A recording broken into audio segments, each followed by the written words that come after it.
Hello friends, welcome back to my channel. இன்றைக்கி நம்ம கிச்சனில் பார்க்க போகிறது ஒரு அப்பம் ரெசிபி தான் பார்க்க போகிறோம். கார்த்திகை தீபத்துக்கு சாமிக்கு பிரசாதம் வைக்கிறதுக்கு கண்டிப்பாக அதை நீங்கள் ட்ரை பண்ணி பாருங்கள்.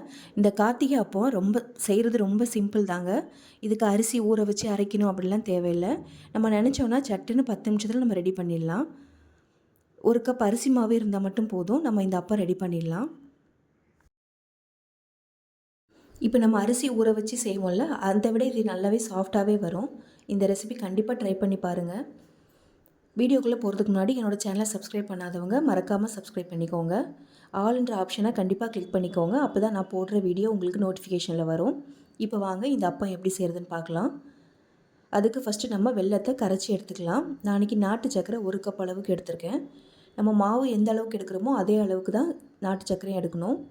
உங்கள்கிட்ட வெல்லம் இருந்தால் அதையும் நீங்கள் தட்டி இதில் சேர்த்துக்கலாம். இப்போது 1 கப் அளவுக்கு நாட்டு சர்க்கரைக்கு 1 கப் அளவுக்கு தண்ணி சேர்த்துட்டு நல்லா கரைச்சி எடுத்துக்கோங்க. இதுக்கு பாகு பதெல்லாம் எதுவும் தேவையில்லை, நல்லா கரைஞ்சி வந்தால் மட்டும் போதும். இப்போ இது கரையிற மாதிரி நல்லா கரைச்சி விட்டுக்கோங்க. இப்போ பாருங்கள் நல்லா கொதிச்சிடுச்சு. இப்போ இதை தனியாக நம்ம எடுத்து வச்சிடலாம். இப்போ இதுக்கு மாவு எப்படி ரெடி பண்ணுறதுன்னு பார்க்கலாம். இந்த அப்பத்துக்கு ஒரு 3லேருந்து 4 வாழைப்பழம் எடுத்துக்கோங்க. பழம் நல்லா பழுத்ததாக இருக்கட்டும், காயாக இருந்தால் அவ்வளோவா நல்லா இருக்காது. இப்போ இதை நல்லா கட் பண்ணி நம்ம சேர்த்துக்கலாம். கூடவே 1 கப் அளவுக்கு பச்சரிசி மாவு எடுத்துக்கோங்க. இது 250 கிராம் அளவுள்ள கப்பு. நீங்கள் எந்த கப்பில் அளக்குறீங்களோ அந்த கப்பில் தான் எல்லாமே நீங்கள் பண்ணணும். இப்போ இது கூட நம்ம கரைச்சி வச்சுருக்க நாட்டு சர்க்கரை சேர்த்துக்கலாம். இப்போ நீங்கள் தண்ணி எதுவும் சேர்க்க வேண்டாம், இப்போதைக்கு இது மட்டும் போதும். இப்போ இது கூட 3லேருந்து 4 ஏலக்காவை தட்டி சேர்த்துக்கோங்க. இப்போ இது எல்லாத்தையும் நல்லா அரைச்சி எடுத்துக்கலாம். இப்போ பாருங்கள் இந்த அளவுக்கு நமக்கு திக்காக இருக்குது. இப்போ இது கூட ஒரு 1/4 டீஸ்பூன் அளவுக்கு பேக்கிங் சோடா சேர்த்துக்கலாம். கூடவே ஒரு பிஞ்ச் அளவுக்கு உப்பு சேர்த்துக்கோங்க. இதில் கொஞ்சம் உப்பு சேர்த்தா தான் உங்களுக்கு இனிப்பு சுவையை கொஞ்சம் எடுத்து கொடுக்கும்.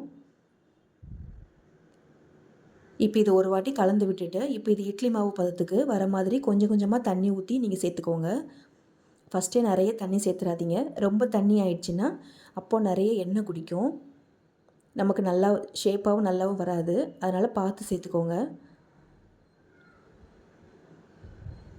இதுக்கு எனக்கு 1/2 கப்லேருந்து 3/4 கப் அளவுக்கு தண்ணி தேவைப்பட்டுச்சு. பாருங்கள் இந்த அளவுக்கு மாவு இருக்கணும். இப்போ இதில் நம்ம தேங்காவை தாளித்து சேர்த்துக்கலாம். அதுக்கு ஒரு தாளிப்பு கரண்டியில் 2 ஸ்பூன் அளவுக்கு நெய் ஊற்றிக்கோங்க. இப்போ இந்த நெய் நல்லா சூடாகட்டும். இப்போ நெய் சூடானதும் சின்னதாக கட் பண்ணி வச்சுருக்க தேங்காய் துண்டுகள் இதில் சேர்த்துக்கோங்க. நீங்கள் விருப்பப்பட்டால் இதில் முந்திரி பருப்பும் சேர்த்துக்கலாம். நான் இன்றைக்கி தேங்காய் மட்டும் தான் சேர்த்துருக்கேன். இப்போ இந்த தேங்காய் நல்லா ஃப்ரை ஆகி வரணும், நல்லா ப்ரௌனாக மாறுற அளவுக்கு நல்லா ஃப்ரை பண்ணி எடுத்துக்கோங்க.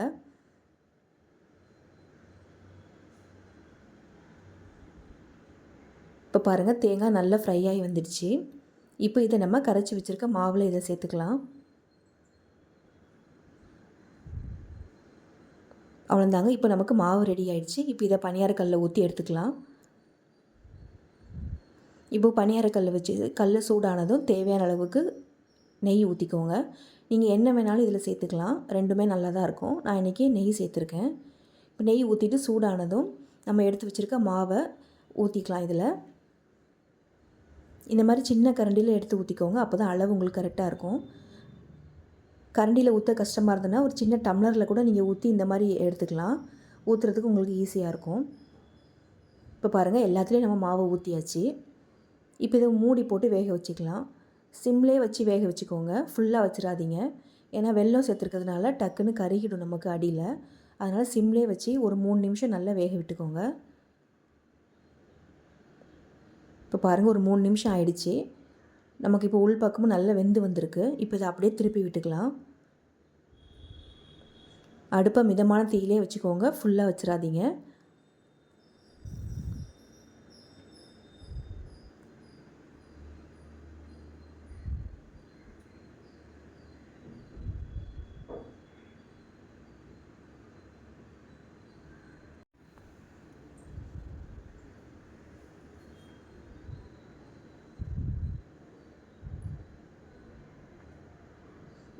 இப்போ எல்லாத்தையும் திருப்பி விட்டாச்சு. மறுபடியும் ஒரு 2லேருந்து 3 நிமிஷம் நல்லா வேக விட்டுக்கோங்க.